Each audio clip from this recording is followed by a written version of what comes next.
I've done nothing wrong.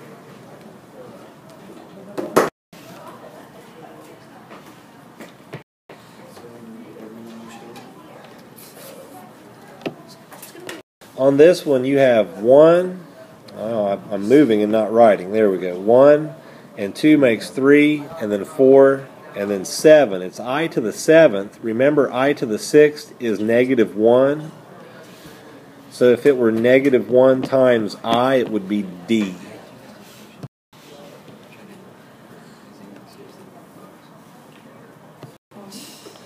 It's going to be I to the, let's see, there's I to the 5th. Well, actually, just cancel out I to the 4th, and look at this. There's I to the 3rd and I. Cancel that out. So you're left with a negative 1, B.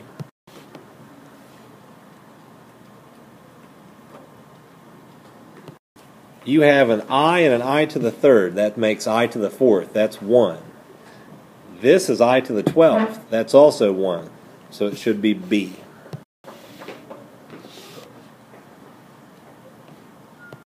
On this one, you have I to the 4th here and I to the 4th there. 1 times 1 is 1. Pick a number from 1 to 20. I don't know, man. The winning numbers today are 1, 5, 9, 15, and 17. Homework check. Today we have 9 people here. 4 have it out of 9. That should be 44%. Here are the answers. Number 1 is 3 plus 2i. 2 is 4 minus 3i.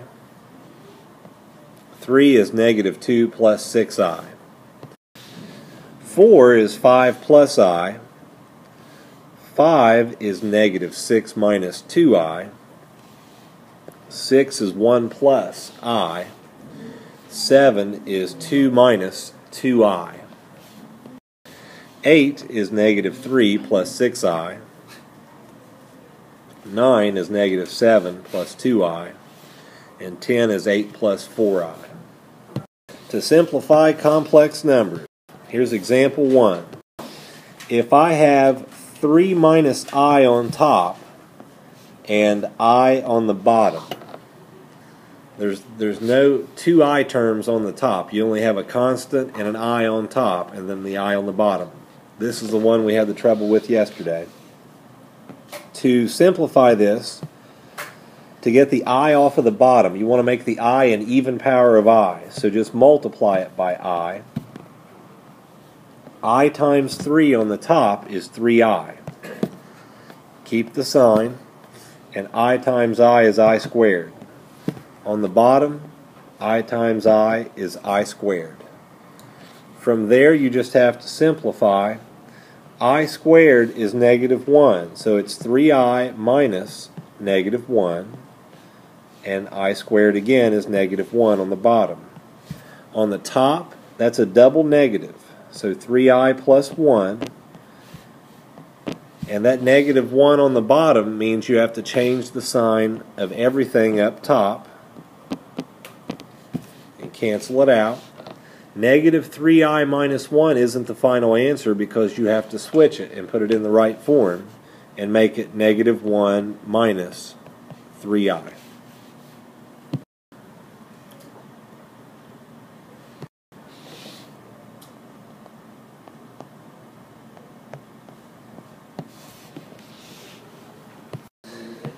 You have to multiply the top and the bottom by I to come up with 4i plus I squared over I squared. So that would be 4i minus 1 over negative 1. Change the sign of everything on the top. Cancel this out on the bottom and come up with 1 minus 4i.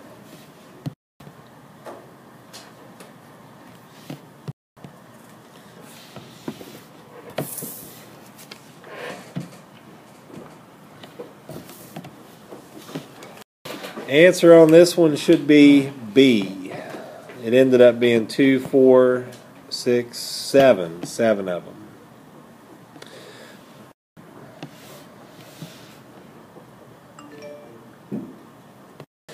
Answer on this one should be B.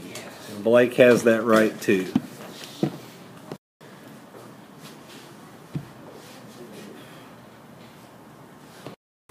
You have an I to the fourth that you can cancel out. You have I squared and two i's that you can cancel out because that would be 1 as well. So I to the third is negative I, so that would be D.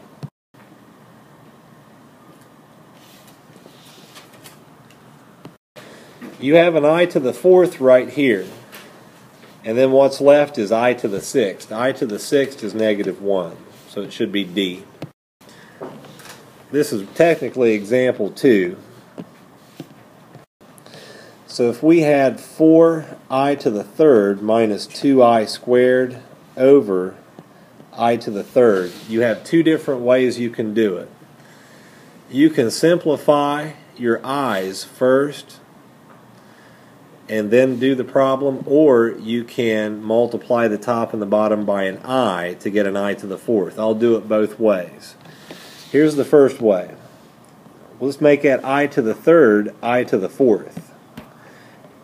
So on the top, if I multiply by I to the third times I to the fourth, and then I times I squared would be I to the third. And then on the bottom, I to the fourth. Notice you have an I to the fourth and an I to the fourth there. They're both 1s. So you would have 4 times 1 minus 2i to the third over 1. So that's just 4 on top. What's I to the third equal? Negative I. So if I have a negative I, yeah, and that 1 at the bottom is gone. So that negative I with the minus sign in front of the 2 would make it plus 2i, and you're finished. There's nothing else you can do, and it's in the right form. That's the first way you can do this. If you like that, you can use it. Here's the second way. Same problem, but done a different way. You can think of this as two different fractions, and this is a little bit different than the other way I showed you the other day. What if you wrote this as 4i to the third over I to the third, and then minus 2i squared over I to the third? You just broke it up as two different fractions. What happens to these I to the thirds? I to the third over itself. Yeah, they cancel out. So that one just leaves you with a 4. And then over here on this side, I squared over I to the third. Do you remember how to cancel those out? Yeah. Yeah, subtract the exponents. 3 minus 2 is 1. So you're just left with an I. But where does the I go? Yeah, where the largest exponent is, so that would be on the bottom. So you would be left with 2 over I. Now clearly you can't have 2 over I in an answer. So what you would do from here is just simplify that part of it. Multiply that part by I over I, which is just 1. It doesn't change the value. The 4 just stays, and you would have 2i over I squared. What happens to the I squared? It becomes what? I squared equals what? Negative 1. So minus 2i over negative 1, what happens to those signs? Double negative becomes what? Positive, so 4 plus 2i. This is really practice number 2. The problem is 2i to the third minus 3i squared over I to the third. For the practice problem, let's multiply the top and the bottom by I.